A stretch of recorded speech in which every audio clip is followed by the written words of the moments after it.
মানুষের সাথে মিশছে, আপনাদের সেভাবে মিশতে পারেন, আমাদের অন্তত সেই রকম চিন্তা ভাবনা থাকবে। আমাদের ম্যাডাম এবং তারেক রহমান একই ছেলে একই সূত্রে গাথা, সেই হিসাবে সাধারণ মানুষের কাছে আপনারা থাকবেন, সাধারণ মানুষকে ভালোবাসবেন, কারণ দিন শেষে আপনারা সাধারণ মানুষের কাছে যেতে হবে এবং তারা যাতে করে আপনাদেরকে ভালোবাসে। এই ভালোবাসার রাজনীতি হলো বিএনপি রাজনীতি। আপনারা বিভিন্ন জায়গায় মানুষকে যাতে করে কোনো রকম হ্যারাসমেন্ট না হয়, কোনো লোকের অসুবিধা না হয়, কোনো রকম চাঁদাবাজি না হয়, কোনো রকম সন্ত্রাসী কার্যক্রম না হয়, সেদিকে আপনাদের খেয়াল থাকতে হবে। আমাদের নেতা তারেক রহমান বারবার আপনাদেরকে সতর্ক করছেন যে যাতে করে অন্তত সাধারণ মানুষ যাতে করে ক্ষতিগ্রস্ত না হয়। আমরা আমাদের রাজনীতি কার জন্য? সাধারণ মানুষের জন্য আমাদের রাজনীতি।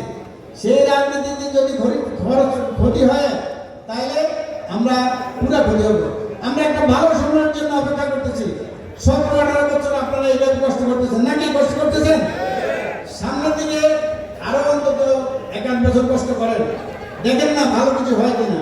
কিন্তু এই ভালো কিছু যদি আপনাদের কার্যক্রমে যদি ভালো কিছু নষ্ট হয় তাহলে কিন্তু আপনারা আমাদের সবার দলের ভবিষ্যৎ অনেক খারাপ আছে। এই জিনিসগুলো আমি সব জায়গায় বলতেছি। আপনারা হয়তো মনে করতেছেন যে আমরা কয়েকজনের চুপিচাপে একটা কাজ করতেছি, এটা তো কেউ জানে না। আসলে এটাই সবচেয়ে আগে জানে। অনেকে বলে যে তোমরা কারো কাছে বলো না, ভাই আমি এই কাজটা করছি, কারো কাছে বলো না, তোমার কাছে রাখো। সেটাই আবার আরেকজনে বলে তুমি কারো কাছে বলো না। এই বলতে বলতে ঢাকা শহরে দেশের বিদেশে চলে যায় এই কাজটা। আপনারা অন্তত সেই দিকের থেকে অন্তত আমি আপনাদেরকে অনুরোধ করতেছি, আপনাদের পাশে গত 17-18 বছর আমি ছিলাম, আমি এখনো আপনাদের পাশে আছি। আমারও যদি কোনো ভুলকুটি আপনারা দেখেন আপনারা বলতে পারেন, তারপরে আমি মানুষ একা, আমার ভুলকুটি থাকবে, আপনারা সবাই জানেন। আর আমাদের অনেক লোক আহত হয়েছে সেটাও জানেন। তারপরেও আমাদের জয়নাল চেয়ারম্যান সভাপতি পরে মারা গেছে, কিন্তু কত লোক সেও এখানে আহত হয়ে আস্তে আস্তে অসুস্থ হয়ে কিন্তু সেও মারা গেছে। তারপরে আমাদের বর্ডার বাজারে আরেকজন মারা গেছে। তাহলে কতজন লোক আমরা কিভাবে মারা গেছে? তো তাদের জন্য তাদেরকে স্মরণ করি, তাদের জন্য তাদের পরিবারের জন্য দোয়া করবেন। আমি চেষ্টা করছি তাদের সবাইকে অন্তত আমাদের ম্যাডামের কাছে নিয়ে পৌঁছানোর জন্য এবং ম্যাডামের হাতে দিয়ে কিছু অনুদান দেওয়ার জন্য। এই সমস্ত ছবি টবি সবাই রাখতে হয়তো অনেকে জানেন না, তারপরে আমি এই কথাগুলো বললাম। আর আমাদের শহীদ প্রেসিডেন্টের জন্য আপনারা দোয়া করবেন, যিনি যে দলটা করে দিয়ে গেছেন এটা একটা সত্যবাদী দল, তার কাছে কোনো রকম দুর্নীতি বলতে তার কোনো কিছু ছিল না। তাকে আজকে স্মরণ করেন, তার নামের উপরে আজকে আমাদের দলটা এইভাবে চলতেছে। সেই ধারাবাহিকতা আমাদের ম্যাডাম দলটা চালাইছেন, সেই ধারাবাহিকতা এখন আমাদের তারেক রহমান দল চালাইতেছেন। আমি মনে করি অনেক ভালোভাবে চালাইতেন, কারণ এত জুলুম অত্যাচারের ভিতর দিয়েও এই 17-18 বছর এই জুলুম অত্যাচারের ভিতরে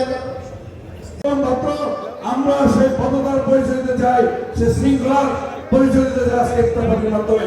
তাই সবাইকে মাহের রমজানের আজকে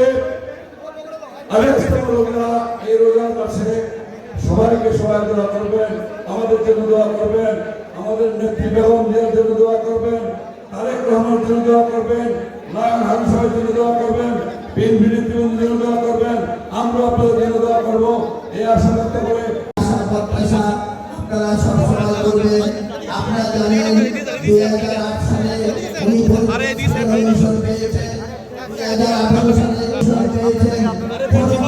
কোনো গ্রুপিং নাই, ফরিদগঞ্জে একমাত্র গ্রুপিং নারায়ণ হারুনুর রশিদ সাহেব, ওনার বিকল্প কোনো লোক নাই। আজকের প্রধান অতিথি ফরিদগঞ্জের মাটি ও মানুষের নেতা জনাব লায়ন মোহাম্মদ হারুনুর রশিদ, মঞ্চে উপবিষ্ট ফরিদগঞ্জ উপজেলা বিএনপি যুবদল, ছাত্রদল ও অন্যান্য ইউনিয়ন থেকে আগত বিএনপি যুবদল, ছাত্রদলের সকল নেতৃবৃন্দকে আমি শুভেচ্ছা জানাচ্ছি। আসসালামু আলাইকুম। সংগ্রামী ভাইয়েরা, আজকে আমাদের ফরিদগঞ্জ উপজেলা বিএনপি কর্তৃক আয়োজিত এই ইফতার মাহফিলে আপনারা সকলে নিজেদের ভাগাভাগি করে, কিন্তু কোনো কথা আমার কথা হলো প্রতিহিংসার কোনো রাজনীতি করবেন না। কে আপনারা কি বললো না বললো, ভালো বললো খারাপ বললো, এগুলা কোনো তোয়াক্কা করার ব্যাপার না। তার কারণে